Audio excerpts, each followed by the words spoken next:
Welcome to the Predator Timeline. We're going to go through the most notable online predators of all time from the past to the present.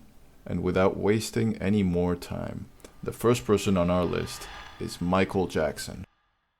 Michael Jackson was a pop artist that started his career with a band called the Jackson 5 back in 1960, and later started doing his own thing in 1980 with the release of his songs Thriller, Beat It, or Billie Jean. He was known as the King of Pop, a cultural icon, the black man turned white, or for this video's sake, the undefeated Predator. I'm sure that if you have even a little bit of culture, you'll have heard of him, so I'll keep it brief. In 1992, Michael met a 12-year-old kid called Jordan Chandler.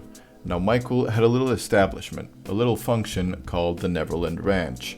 It was a sprawling estate located in Santa Barbara County, California, which he purchased in 1988, named after the fictional island in Peter Pan where children never grow up. God damn it. Going back to the story, Jordan Chandler was a kid that Michael met, and Jordan and his family at the time visited the Neverland Ranch regularly. The next year, in 1993, the kid accused Mr. Undefeated of abusing him, after which LAPD opened an investigation on him. They searched and investigated him, and after a legal battle with the kid's family, he was let go after paying a fine of $20 million. There have been many disgusting statements made recently concerning allegations of improper conduct on my part. These statements about me are totally false. It was the most humiliating ordeal of my life.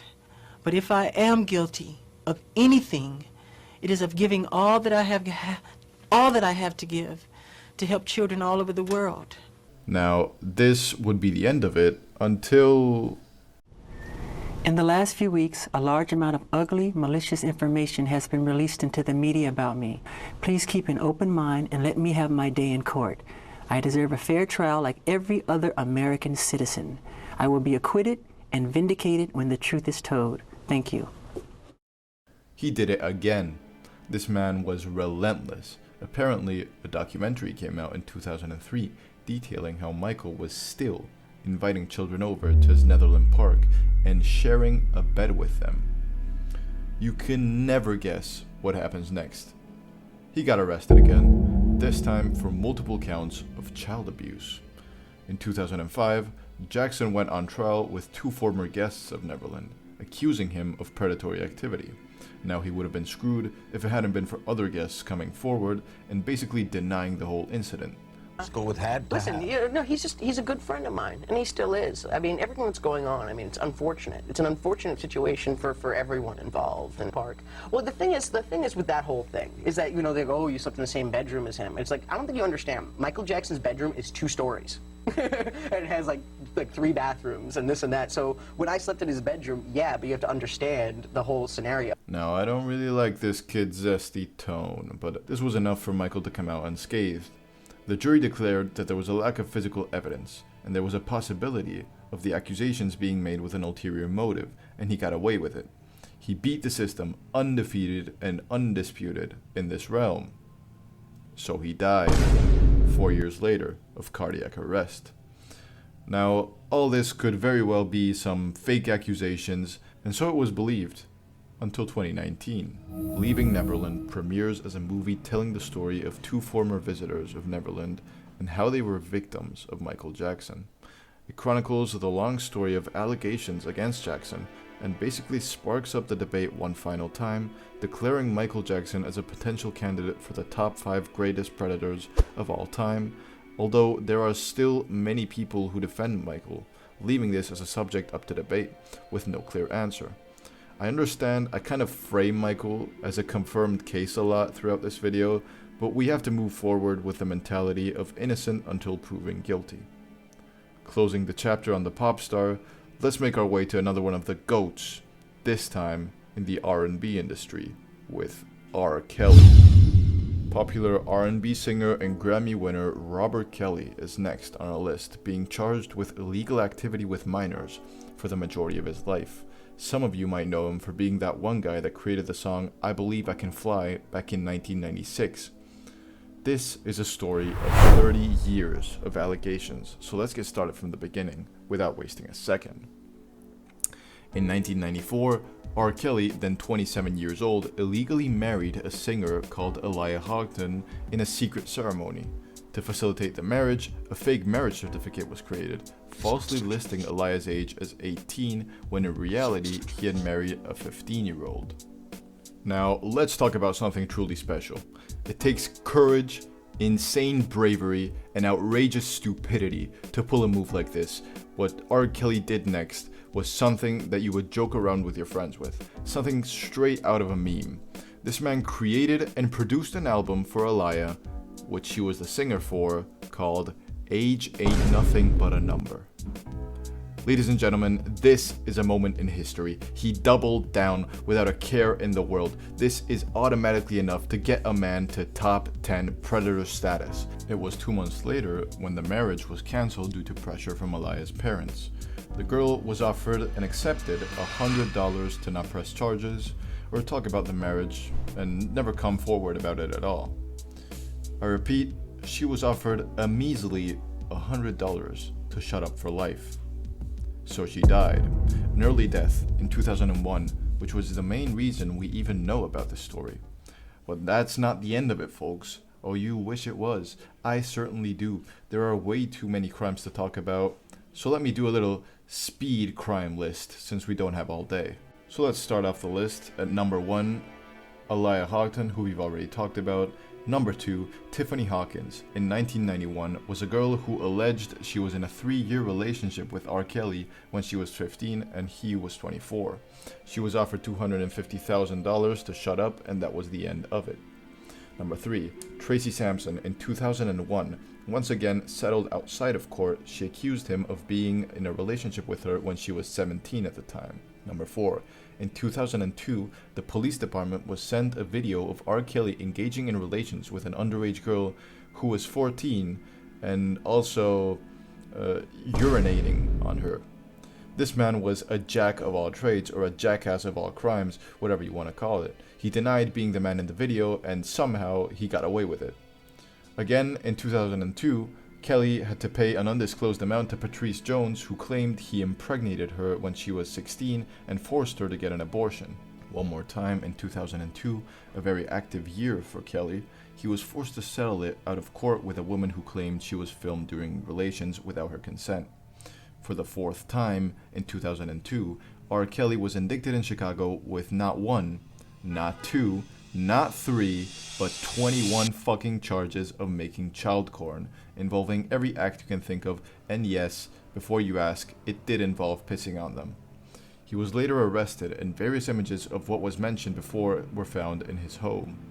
He was also charged with 12 counts of making child porn in Florida, but the judges dropped it due to insufficient evidence.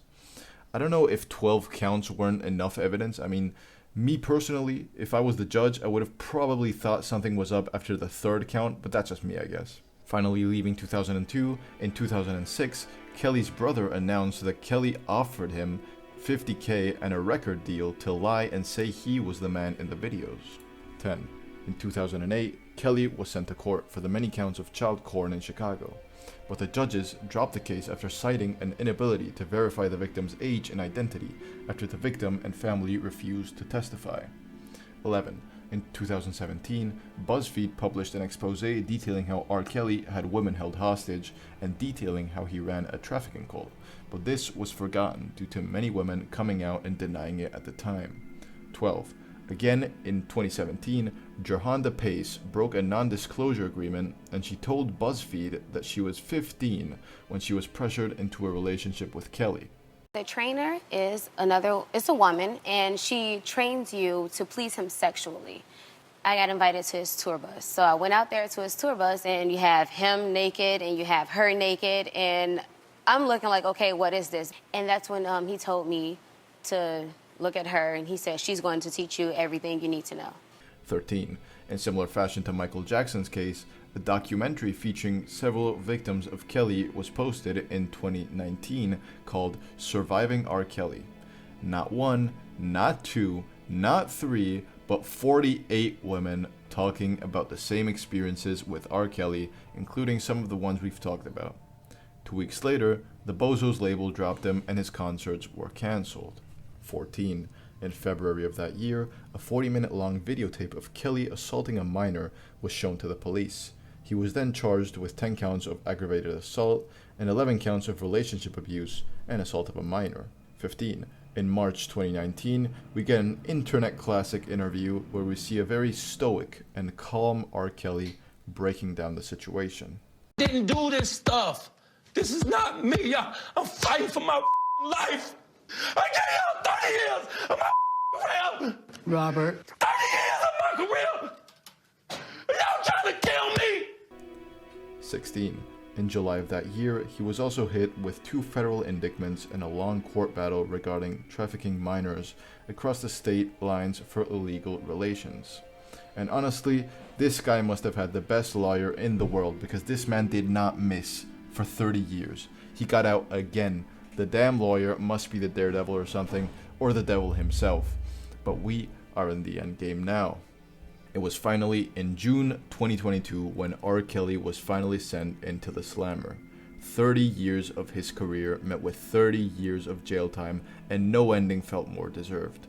Hell, this guy was collecting felonies like they were infinity stones, but hey, adapting his famous saying, 30 fucking years in a jail cell is nothing but a number. Alright, so that was a crazy journey. Now, after those 2 crazy cases, I think we have to take a breath of fresh air. So let's advance to the next one and hope it's something more light. So let's see, who's next? Oh, hell no. Jeffrey Epstein. Now, where do I even begin? If you haven't been living under a rock for the past year, I'm sure you've at least heard of the Epstein Island visitor list, which is something that we'll get into later. So I guess we have to start from the beginning as always, starting from his initial career. This guy used to be a math teacher, quite a fitting job for a PDF file, but anyhow, later in his life, he created consulting and financial firms potentially associated with money laundering for his rich contacts avoiding taxes. He also became the CEO of Victoria's Secret's right-hand man and gained quite a bit of power from it, after which he is said to have progressively gained $500 million in many assets such as properties and stocks. With all the boring stuff out of the way, let's get into the peculiarities of the situation. He was well known by many of America's famous figures, including actors, wealthy businessmen, singers, princes, and even presidents. One of Epstein's contacts at the time was Donald Trump. Well, I knew him like everybody in Palm Beach knew him. I mean, people in Palm Beach knew him. I had a falling out with him a long time ago. I don't think I've spoken to him for 15 years. I was not a fan of his. That I can tell you. I was not a fan of his. Now, I don't want to be that guy, and I don't want to make assumptions, but it seems suspicious as hell. But alas, Trump wasn't the only person known to have connections to this man. Bill Clinton, a previous president, was even closer to him. He was reported to have been on 27 flights on Epstein's private plane. So the question from an attorney was, did Jeffrey ever talk to you about Bill Clinton? And she said that he said one time that Clinton likes them young, referring to girls. And later, he went on to say that, actually, it was only 4 times. And he didn't know anything about Epstein's mischievous island or anything. Now, let's get into his crimes, because for now, it seems like we're just talking about a random rich dude with connections. For starters, Epstein was known to offer many women between $200 and $1,000 for massages in his Florida home, which often led to relations, with the women agreeing because of the money, not really willingly, if you get me. He abused them. Not much more to say than that. He even offered the girls more money if they brought their friends on some buy one get one free deal. It was in 2008 when investigators found not 1, not 2, not 3, not 4, but 40 victims alleging they were abused by him. He would surely go on to receive a life sentence. But oh wait, he has money and connections, and he got away with it. He basically made a deal in court that gave him immunity from being persecuted. This is like a get out of jail free card. This is like the star in Mario Bros. This is like a porta potty in a shitstorm. Now, we have an idea of how much of a piece of shit this guy was, but what even was this PDF file island? Let me break it down for you. So Jeffrey Epstein actually owned 2 islands, which is something that isn't so publicly known. But anyhow, his islands were basically an utopia of abusing children. He brought underage girls, friends, and connections over and had massive parties. Now, I can't exactly say what they were doing on those parties on YouTube, but you can use your creativity to assume that they weren't just talking and drinking. There's countless victims, and one of the most popular ones was a woman in a defamation case who alleged that she was brought over to the island and passed over to many prominent figures, including Prince Andrew. And when I say passed over, you can get an idea of what that means. I would have just my underwear on, because that's how he liked it, so. Did you ever tell him your age? Yes. Just take your underwear off and get on top. And I said I didn't want to, but I was terrified, and I was telling him to stop. Please stop, you know?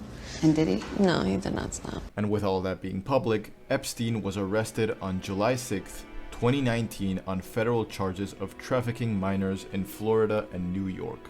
He had used up his get out of jail free card. His star time had ended. His porta potty got raided. And it was in 2019 when justice was finally served. Now, the court case wasn't even fully over, and a legal battle would continue while he was in a maximum security cell, which would certainly put many of his powerful connections in danger.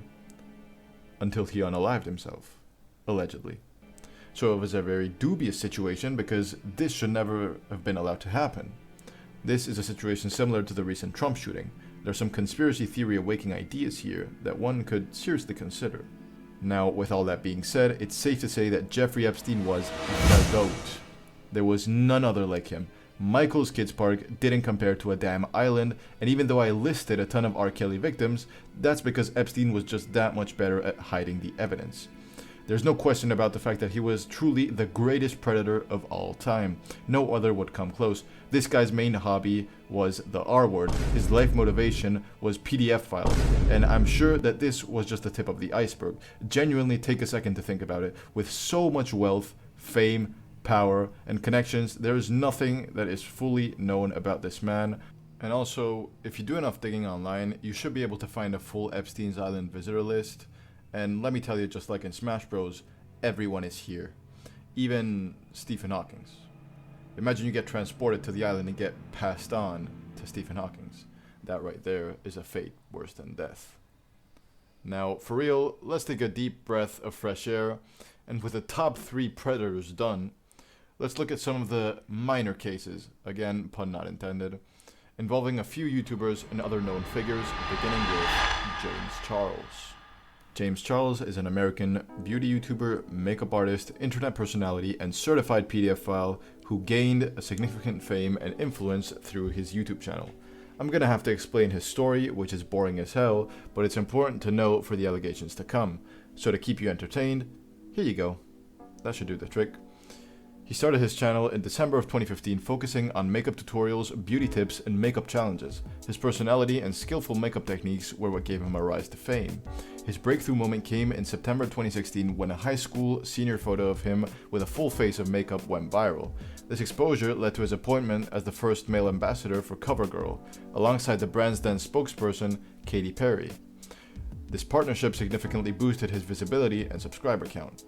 James continued to grow his channel by collaborating with other popular YouTubers and celebrities, including Kim Kardashian, Kylie Jenner, and Demi Lovato. His content included makeup tutorials, product reviews, and elaborate makeup transformations, which resonated with a large audience. By the end of 2018, his channel had amassed approximately 13 million subscribers. It's also important to note for later on that James launched his own eyeshadow palette in collaboration with Morphe Cosmetics, which became a commercial success. This further established him as a major influencer in the beauty industry. Alright, so until now, it would seem like I've only given you a description of a random YouTuber's life, but there's a reason why he's on this list, so let's get into the controversies surrounding him.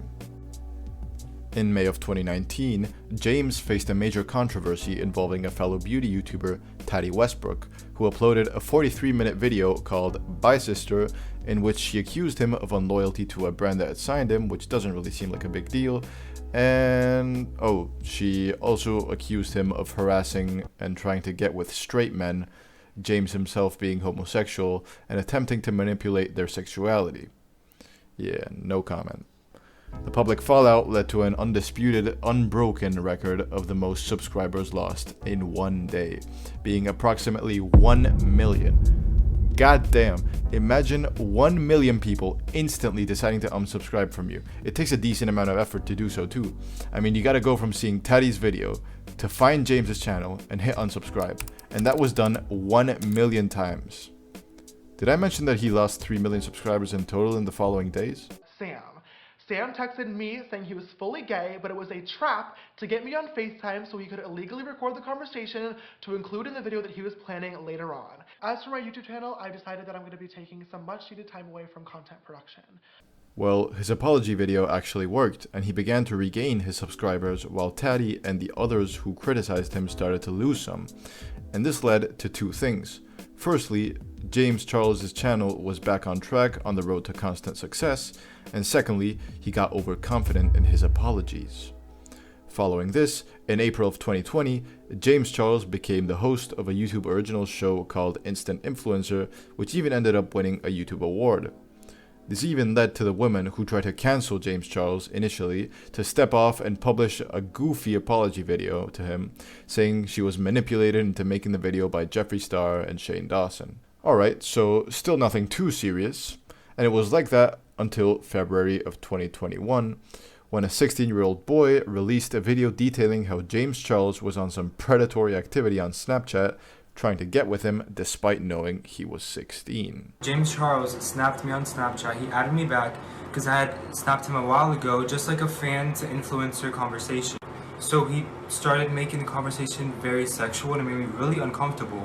And I'll post some of the stuff that he sent me now.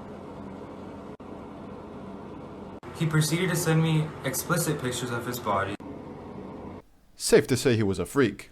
Now for some time, James refuted this, saying it was actually the boy that had been stalking him, so for a while it was one's word against the other due to a lack of real evidence. This was until 3 other children came forward alleging the same situation via Snapchat. Following this, he was demonetized on YouTube, his makeup brand Morphe, mentioned before, terminated their partnership with him, and he was dropped as a host of Instant Influencer. Funny enough, on his show Instant Influencer, one of the last things he did was teach the zesty recruits how to do an apology video. As an influencer, when you grow a following, you will either say or do something that people might not like and might not agree with, and eventually, you might have to apologize. So for today's compact challenge, you guys will be filming your very own apology videos. The irony of the situation is unmatched, since after the cancellation, he published an apology video for the whole situation in which he explained how he did in fact DM 2 minors, but he didn't actually know they were minors. I fully understand my actions and how they are wrong.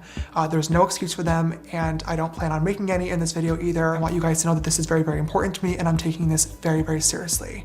He also said he would be asking for ID from people he talks to from now on, acting like he didn't willingly DM 2 16-year-olds.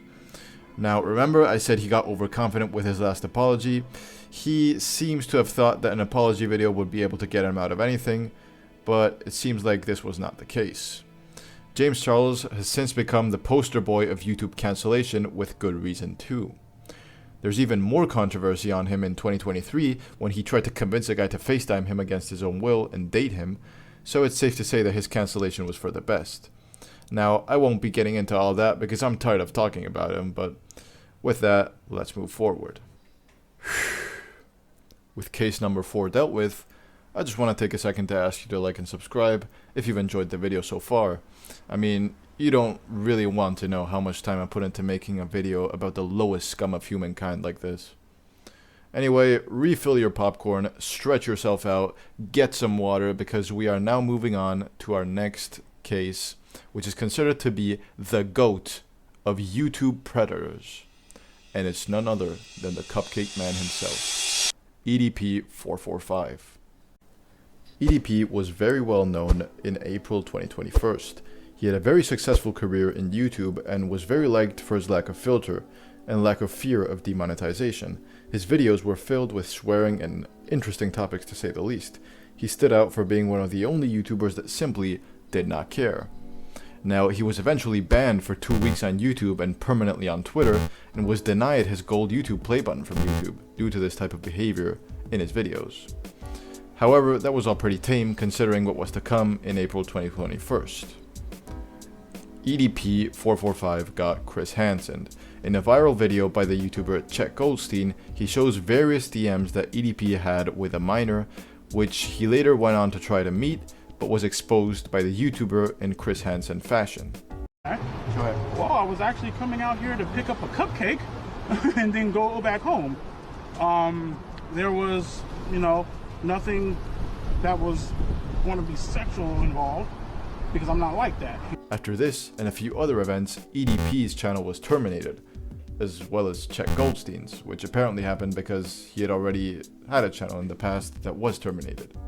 It also became known that this type of underage meetup wasn't a first for EDP, and apparently had happened at least 8 times in the past. And now, EDP, after being brutally cancelled out of his career that he had spent his whole 20s on, dropped this absolute gem of a video on Facebook. So just want to let you guys know, man, EDP445.com is coming soon. You know what I mean? Continuing can eat that movement, letting feel it. Now, me personally, I wouldn't be hasty to join his PDF movement, but alas, he even went on to call out the guy that called him out initially on some reverse situations. Now, he ended up falling out with the website developer, and so the website idea was a failure, but this guy does not give up. He is relentless. He went on to start publishing videos on a random app called 3Speak, where he got about 2 views. But without a care in the world, he even uploaded this.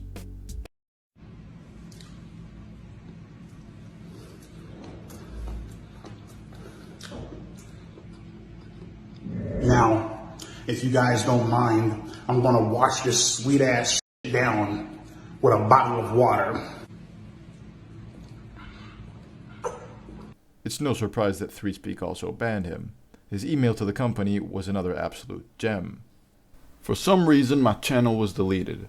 I don't have a clue what's going on. I didn't violate any guideline. Can you please tell me what's going on? Now, after this, it gets kinda sad. His whole life was actually already ruined, so after this, he decided to go work at a low-key job, including Lyft, Uber Eats, and Grubhub, and in the 3 cases, he got snitched on by the online haters to the companies and was consequently fired from the 3 jobs.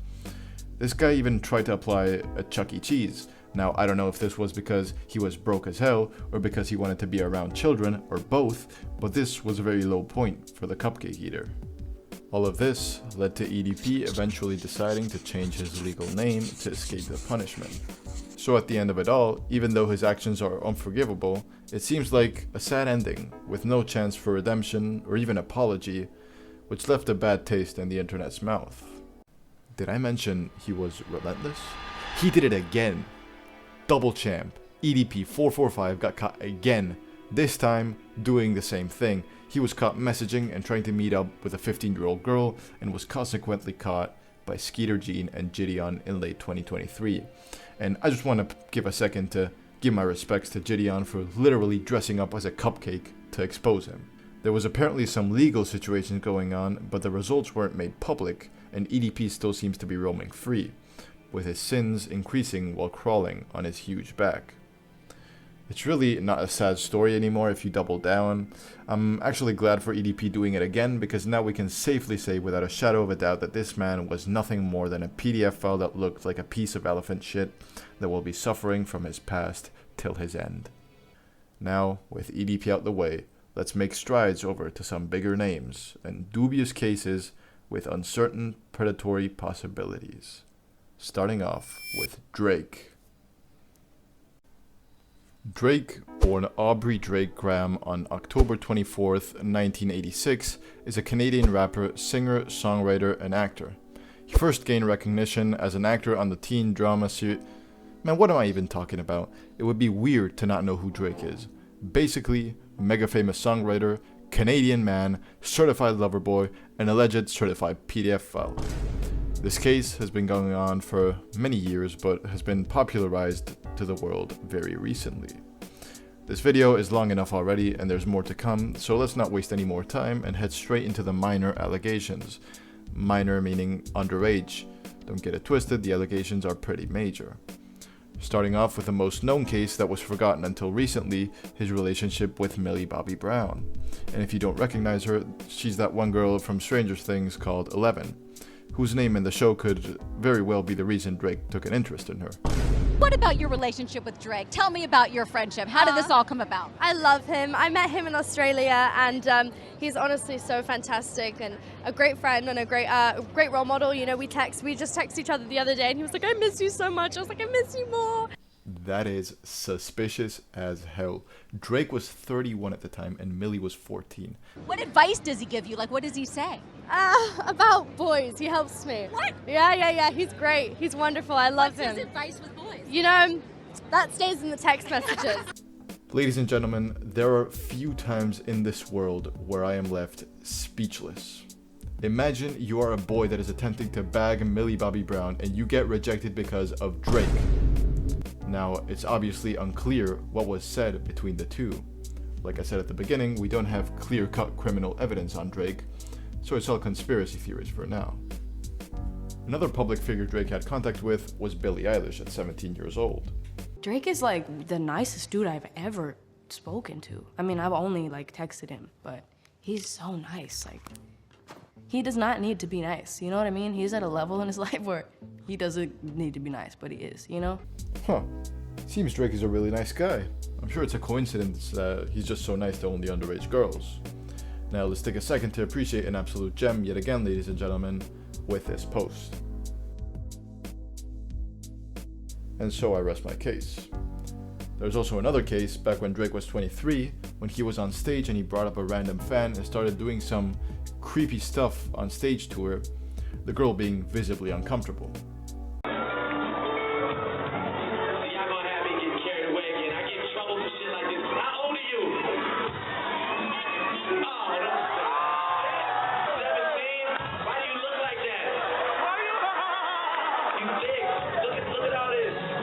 But don't worry, ladies and gentlemen, he justified the fact that he had just violated a minor on stage because she was thick. Drop your pitchforks, it's all justified.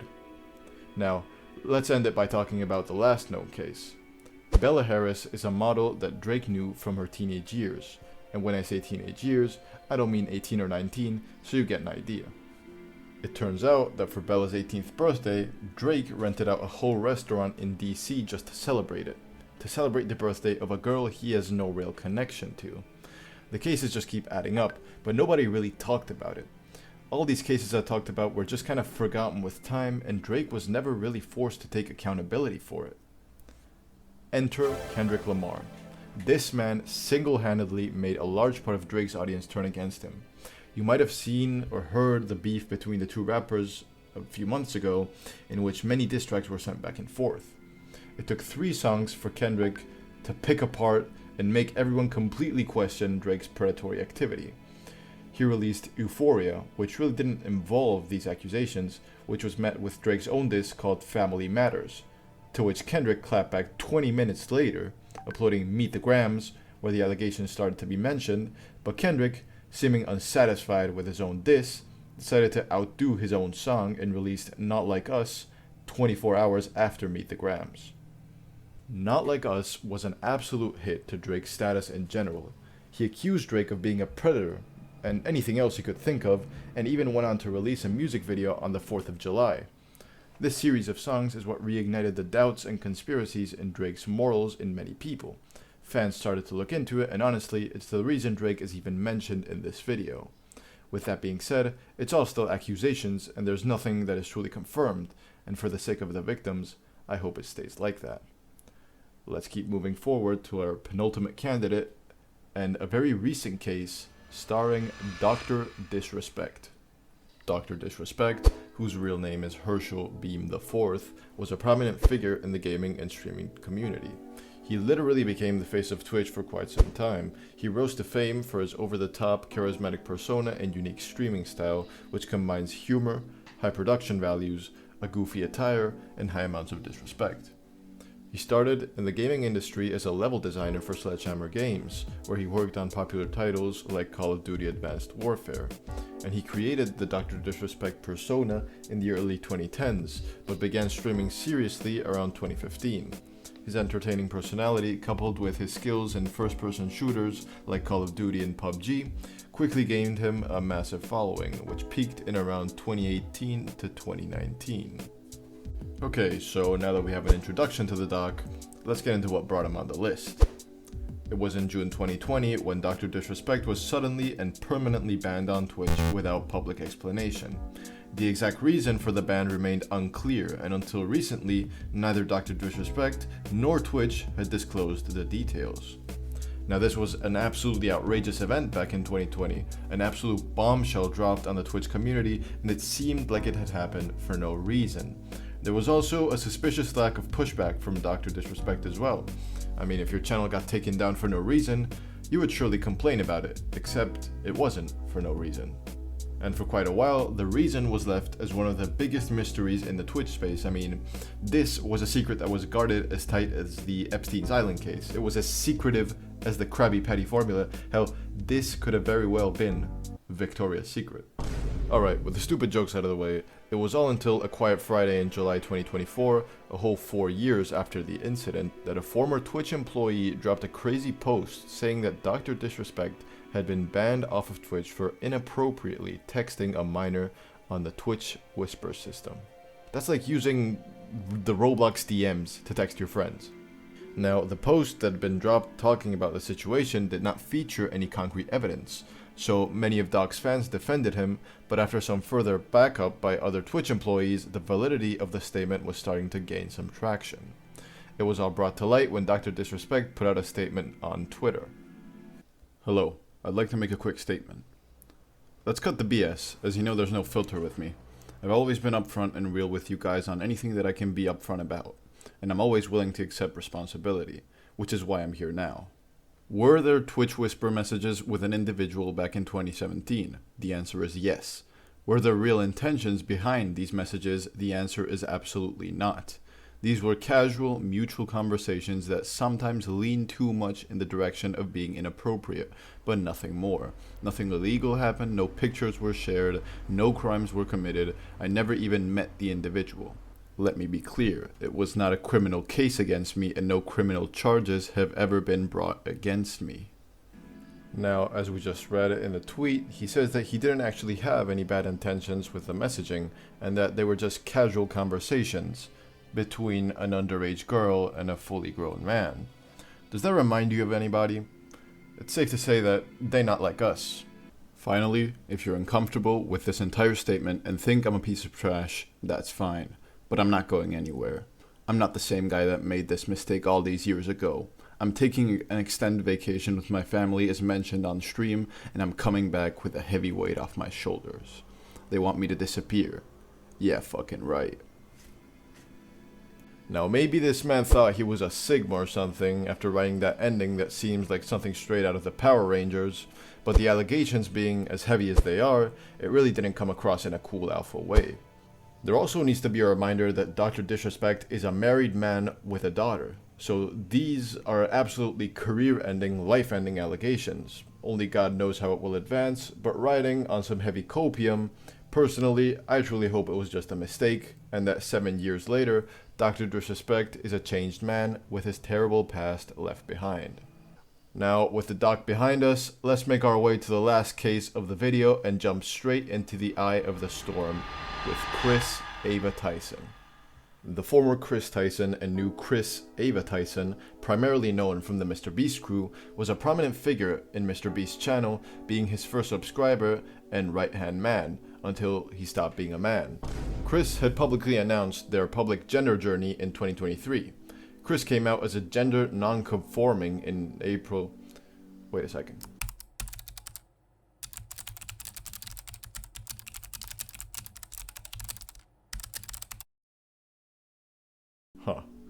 Sharing that they had been undergoing hormone replacement therapy for about 2 months at the time.